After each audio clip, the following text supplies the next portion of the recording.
Some players to avoid. Let's look at the bust list right now on FFT Express.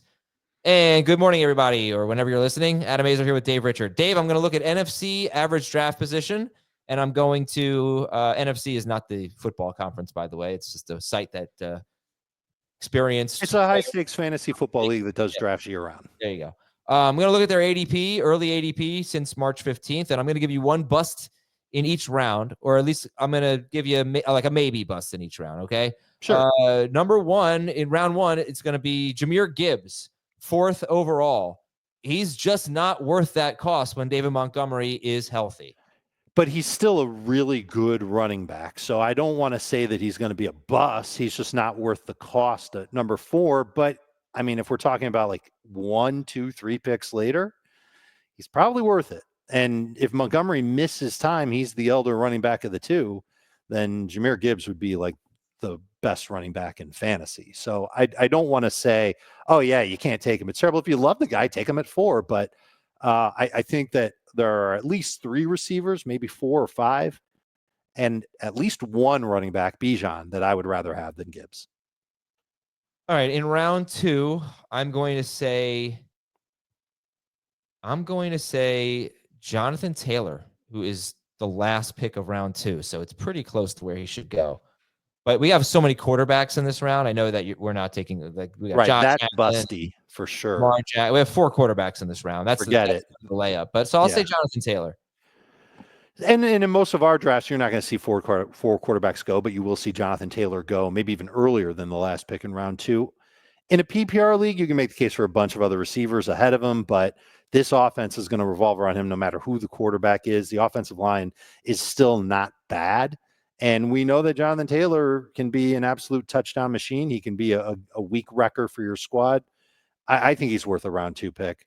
There's still probably about 5, 6 running backs I'd rather have ahead of him, but still very good.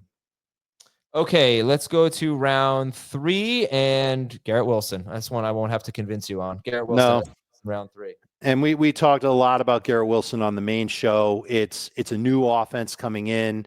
It's Breece Hall plus some other running backs working the run game. It's a quarterback who has been a great runner in the NFL, not necessarily a great thrower the last year, especially.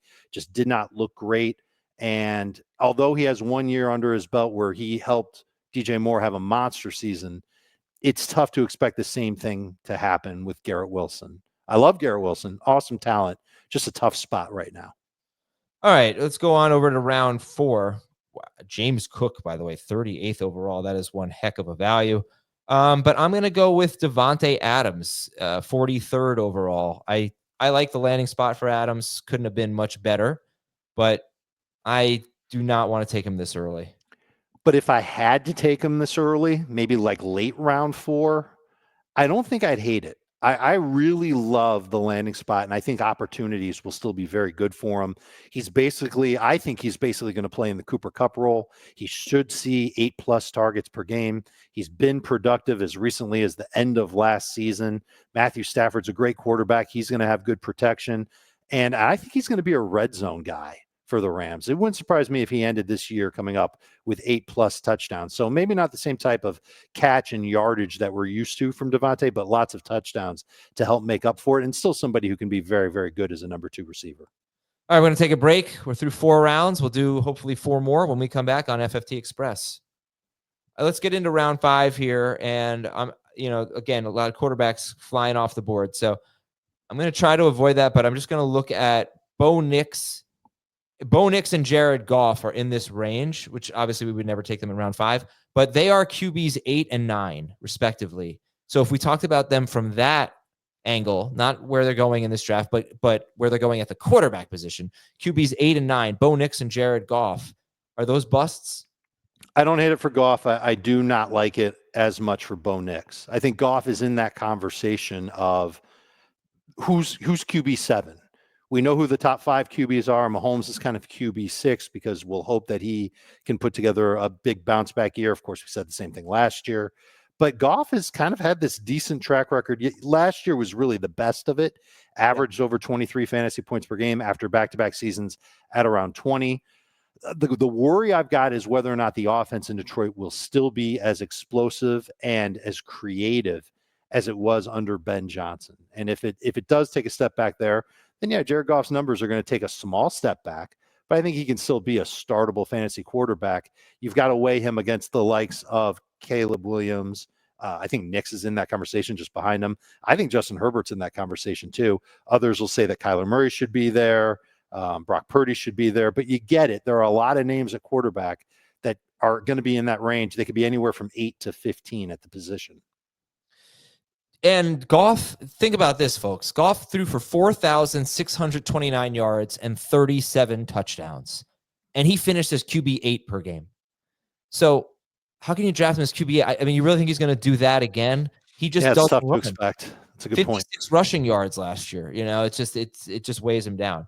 All right, so we get to round. Well, he did average 25.5 from week 4 on. Yeah. Right. It's kind of like, are we going to get that guy? I don't know. Right. Probably not. I mean, I'm thinking probably not. Right. Yeah, their defense completely fell apart down the stretch. And if we're going to get that guy, we're taking him ahead of Mahomes. All right, looking at round 6 now. Yeah, round 6. I'm gonna some good values here. You got guys like Jalen Waddle, Jordan Addison, Roma Dunze, good values here. But I'll say Jerry Jeudy is a half-hearted bust call here. Jerry Jeudy as a bust. I really like him, but I don't know. He's only been good in spurts throughout his career, and Cleveland doesn't have a quarterback right now. 18.5 PPR points per game from week 8 on last year without Deshaun Watson. And he has been practicing this offseason with Kenny Pickett. So I almost wonder if that bleeds into the season and Jeudy kind of keeps it up and they continue to use Jeudy as a high volume target. And if they do that, then yes, he's being criminally underdrafted at this point. All right, let's go to our next round here. We're into round 7. And by the way, rookies are in this. So Travion Henderson, Ted McMillan, Caleb Johnson, they're being drafted here. But TJ Hockenson is being drafted here. Do you think he deserves to be a round 7 pick? No, I think that he should fall farther back and be one of those tight ends that you target when you whiff on the first 5, 6 tight ends and you're aiming for somebody in the double-digit rounds. I'm very worried about him ever getting back to where he was in 2023. It was a monster 2023. It's almost 15 PPR points per game. That was incredible. But with Justin Jefferson being great, Jordan Addison took a step forward last year. JJ McCarthy's now the quarterback in Minnesota. Just wondering how big of a role he'll really have. So is he a top 12 fantasy tight end? Definitely. Is he a top 10 guy? Probably, maybe. I would be a little more cautious with Hawk. All right, we'll end it there, actually. We're out of time. Thanks very, very much, Dave Richard, and we will talk to you all next week on FFT Express. Have a great weekend, everybody.